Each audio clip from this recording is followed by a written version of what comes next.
Hello, good morning. Our first issue is heavy rainfall in Mumbai.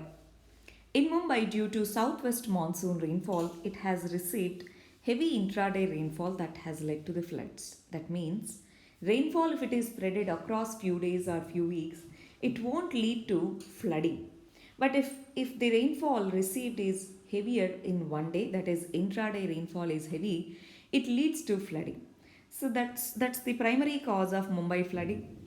Overflow of rivers and nallas, rivers like Mithi River and other nallas that flow through Mumbai, overflow of that, these are some of the primary causes for Mumbai flooding. Every year, Mumbai receives heavy rainfall and flooding, especially in the recent few years. Due to climate change and global warming, there are extreme rainfall patterns. This has led to heavier rainfall every year in Mumbai city. This has led to landslides, wall collapses, electrocution, etc.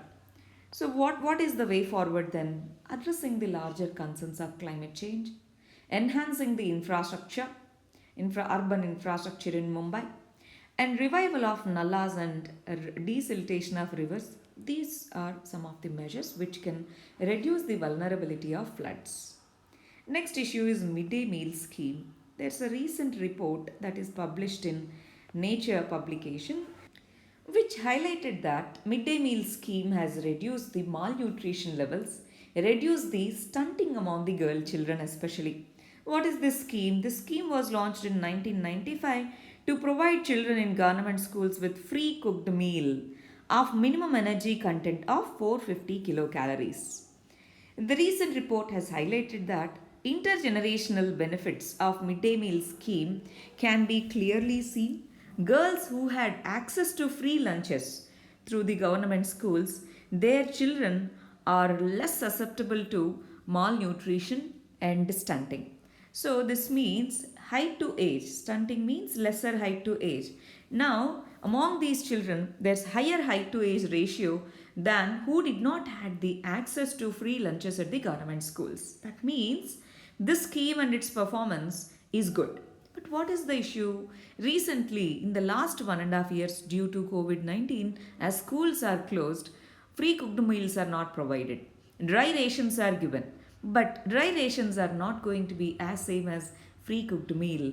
In this context, reviving this scheme, reviving and reopening the schools as soon as possible when the conditions are conducive is the way forward. Next issue is European floods. Germany and other European countries, they are reeling under flood conditions. More than 180 people have died during the recent European floods. One of the primary factors that is cause for this particular thing is said to be climate change.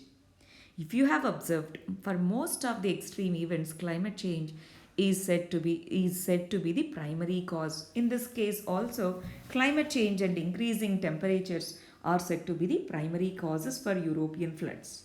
Next issue is Great Barrier Reef and political controversy.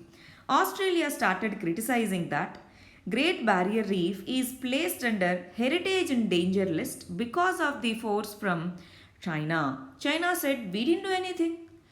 Based on the objective criteria, based on the data given by the Australia, the UNESCO Heritage Committee has decided it. We are part of it, but we are not the only one who are part of it. There are 21 nations, Australia is part of it. So, in this context, Great Barrier Reef has lost half of its corals since 1995. That's why UNESCO has placed it in Heritage Danger List. But there are different viewpoints. Australia says due to global warming and climate change, Great Barrier Reef is facing that threat. But UNESCO's Heritage Committee said that it is due to the unchecked pollution from the Australian government. That is the primary reason for the loss of the coral reefs. So, in this context, UNESCO World Heritage Committee is reviewing nearly 50 sites which can be placed in the World Heritage List. So, in this context, heritage and danger, what does it do? It makes the government to act with alarcity. Great Barrier Reef is one of the tourist attractions and major forex provider for Australia because of its tourist attraction capacity. In this context, protecting it is important. Yes, both are valid. Australia's argument and UNESCO's argument are valid. Coral reefs and coral loss of corals is due to both global warming and climate change, and then man-made factors also like pollution, etc. These things needs to be addressed comprehensively. Next issue is review of Supreme Court as a policy watchdog. Should Supreme Court intervene in the policy matters? Policy matters is a purview of executive. Judiciary, should judiciary involve in that? Recently, if we observe during pandemic time, Supreme Court has asked the central government to provide for compensation, and it has asked about migrant policy. In many issues, Supreme Court has questioned the government. In this context, we call it as judicial activism. Is it good? Is judicial review and judicial activism good? Is it overreaching its capacity? We call it as judicial overreach. So, is judicial intervention in policy matters, is it judicial overreach or not? We have to observe this. Judiciary has the constitutional role to protect the rights of the citizens. In this context, when the government is not involving, yes, Supreme Court can intervene, Supreme Court can be active. But when it crosses its limit and ventures into the administrative aspect, day-to-day implementation aspect, then we can call it as judicial overreach. Next issue is majoritarianism. This article is important for sociology and anthropology students. Please go through it in detail. The overall gist of this article is tolerance. Tolerance means accepting, you be okay with the other cultures, other communities, other religions. That's called tolerance. Tolerance, yes, we have tolerance, but it's not the goal. It's multicultural cohesion. Different groups should cooperate, should live under harmony. That should be the goal. It's not just tolerance, mere tolerance. Okay, you do whatever, we will do what we want. That's tolerance. But tolerance is not the ultimate objective, it's cohesion. In India, we have compartmentalized hierarchies. Within various religions, there are hierarchies. Within caste, we have hierarchies. So, compartmentalized hierarchies, they might lead to tolerance, but they don't lead to cohesion. So, that's why in a multicultural society, tolerance and majoritarianism both can coexist. That's the gist of this article. Next issue is impact of lockdown. Lockdowns are seen as necessary policy tools by many of the countries. Even in India, during first wave and second wave, we imposed lockdowns.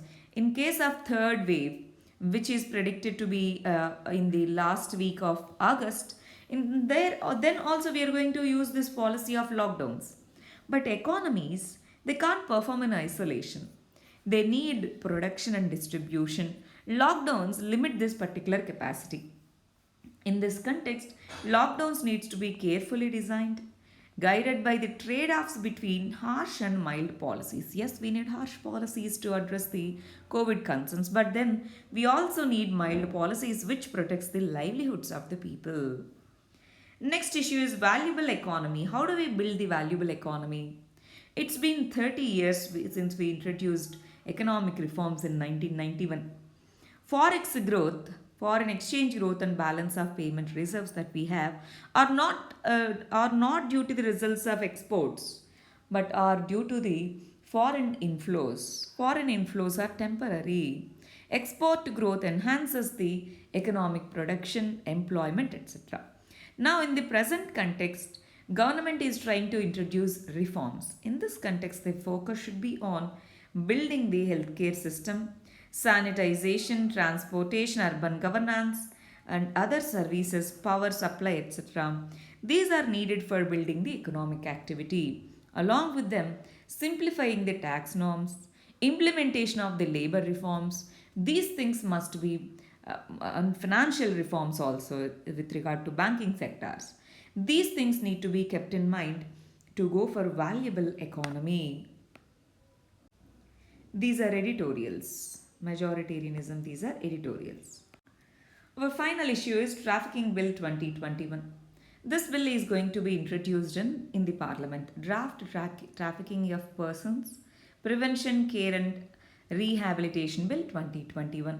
In 2018 also this bill was introduced, but then it was passed in Lok Sabha, but not introduced in Rajya Sabha.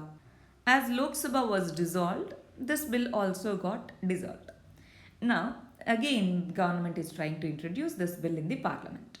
The provisions of this bill includes it tries to prevent and counter the trafficking of persons, especially women and children.